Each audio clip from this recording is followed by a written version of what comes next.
Why don't we go to running back? It's a great 1-2 combination. Obviously, Travion Henderson had a big year. It could have been much bigger had he not been injured, and that's really been the point of emphasis here going forward is to distribute reps, keep the best guys on the field late in the season, big games, potentially playoff games, because they've just had that issue with injuries across the board at the running back position. Of course, Mayan Williams moves on to the NFL, but Travion Henderson, Quinshon Judkins brought in, and it seems as though neither one of these guys is too concerned with getting enough carries. They just figure, hey, it's a long season, and we're going to need the other guy to be a 1-2 punch. It's interesting because Ohio State, for multiple years over the past several seasons, has had a combination at running back, and they've never quite seemed to figure out the best way to use two backs at once. And so one of my questions coming into spring practice was, how do you use two guys with this much talent? And whenever we've asked Tony Alford, the running backs coach, who, as I'm sure most people know, has just left the program to go to Michigan, we'll figure it out. So I'm curious, as Ohio State looks for another running backs coach, and that's a whole different topic, but how that person has handled multiple running backs, because I do think that's going to be important.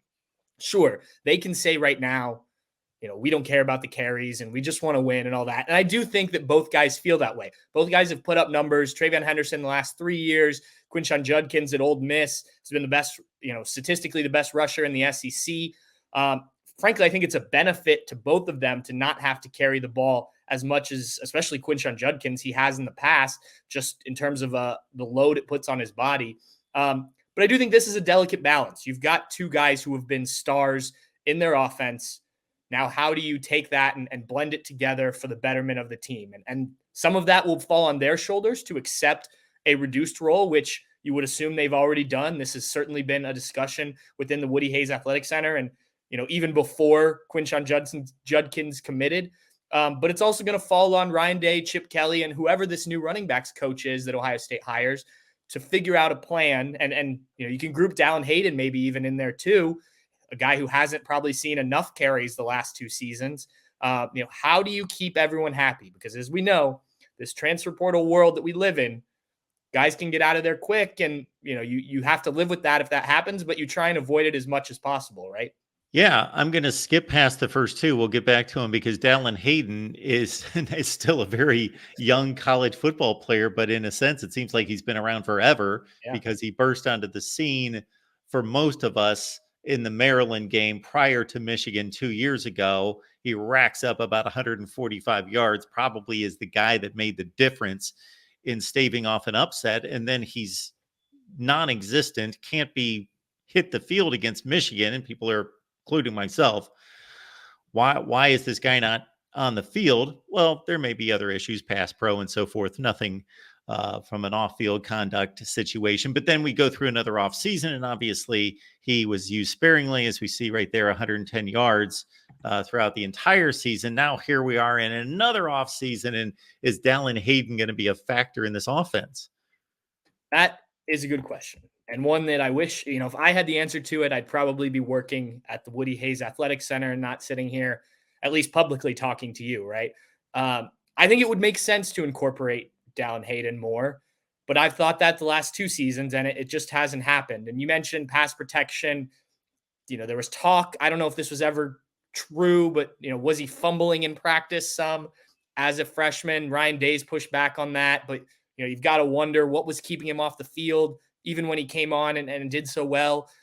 Kid's talented, no doubt. And, I appreciate the fact that he is stuck with Ohio State, even though he's not getting the carries he'd probably like. Now, there is that opportunity hanging out there that he will be well aware of Travion Henderson's done after this season. Quinshon Judkins probably headed to the NFL.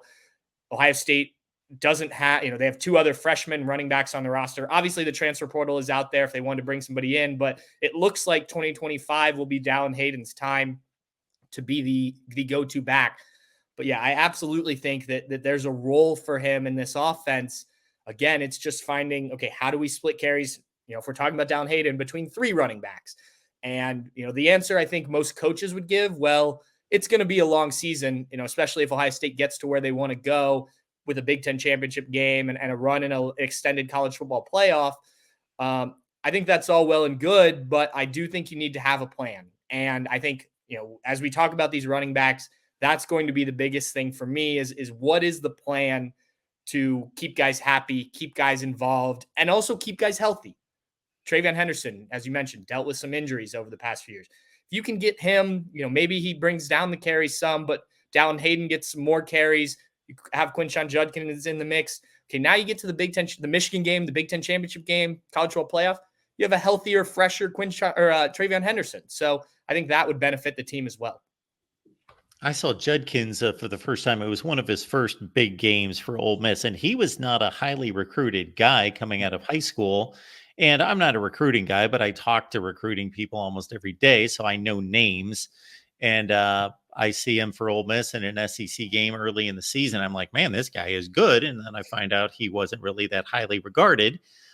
He did tail off a bit last year, but he got nicked up early in the season, still at 1,000 yards and 15 touchdowns. Then TreVeyon Henderson, my overall thought about him is the talent was obvious. We can all point to the Tulsa game, or he had a big play against Purdue where he just kind of turned the corner and it was just like, he was just like gliding on glass, he looks great when the plays run properly and blocked properly. He looks as good as anybody. The Notre Dame game and the big touchdown run he had. But last year, it seemed like I went from thinking, okay, give this guy the benefit of the doubt, but I don't tend to think of him as a physical runner, to all of a sudden, my goodness, it seems like he was overtly becoming like he was going out of his way to lower his shoulder and knock people over.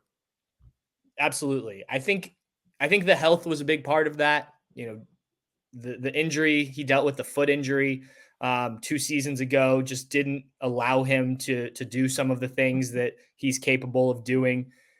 He's not going to run a ton of guys over, bigger guys and whatnot, but he's not afraid of physicality. That's for sure.